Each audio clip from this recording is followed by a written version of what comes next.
College halls is an innovative blueprint to achieving success in the face of adversity.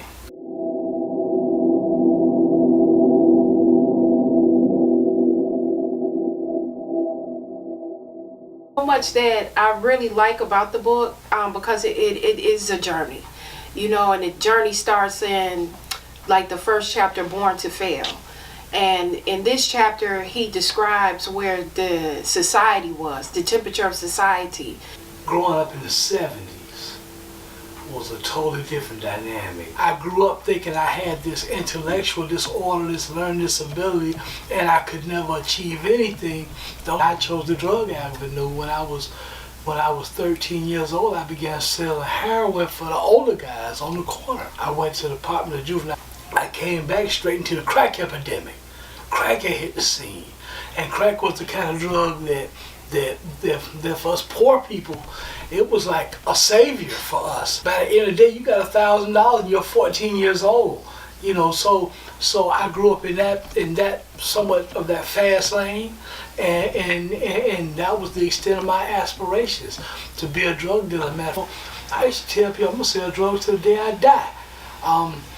Not thinking about them people gonna stop you eventually, and I sold drugs, and I sold a lot of drugs, and I got arrested at 19 years old, a 20-year sentence in prison. I was 34 when I came home. I was homeless.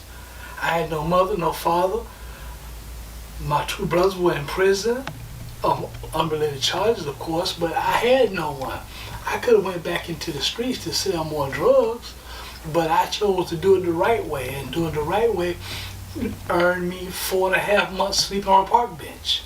And I would walk the day labor every day, and I couldn't get a permanent job because of my criminal record. And I would walk the day labor 2.5 hours every day. Every day I walked back to my park bench. I saved my money. I was able to get a boarding room, and I bought an old Cadillac. In a place where most people think of people in prison as lost, or they don't even think about them.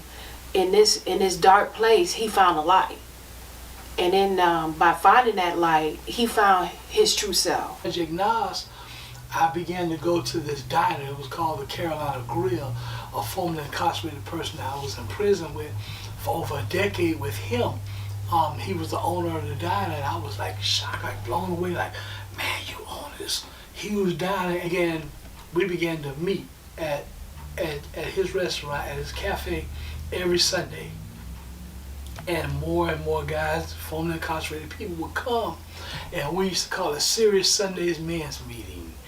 And we would share resources with each other, and basically just encourage each other just to make it through one more day, because a lot of people, we hear about how hard it is to get jobs, but until you actually do that application, and when that part comes up, that box comes up, it says, have you ever been convicted of a crime?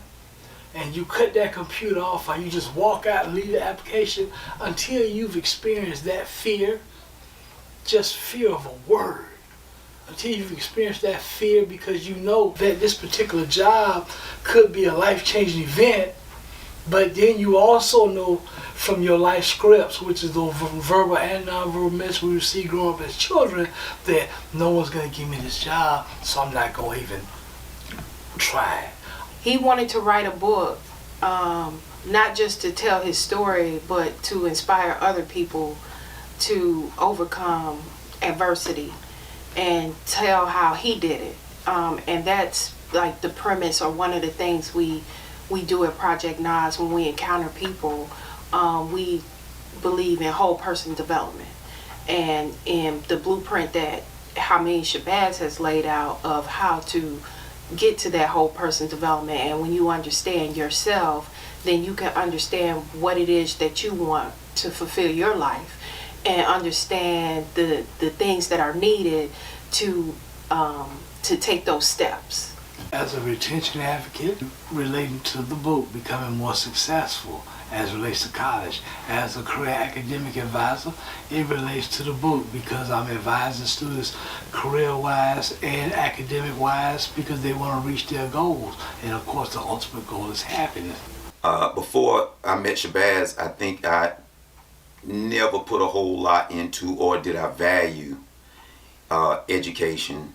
I don't think I valued being able to read, being able to speak well, being able to articulate, being able to express myself. I took it for granted, I feel like. And after meeting him, he has also told me that that's not something that, you know, everybody has. I think that the most important thing to remember in my book is a term that I put all through the book, and it's also on the front cover, the power of I am. Mm-hmm. And the power of I am is basically self-discovery, discovering oneself, discovering one's goals and aspirations, and being able to set those goals to get to where you want to be in life.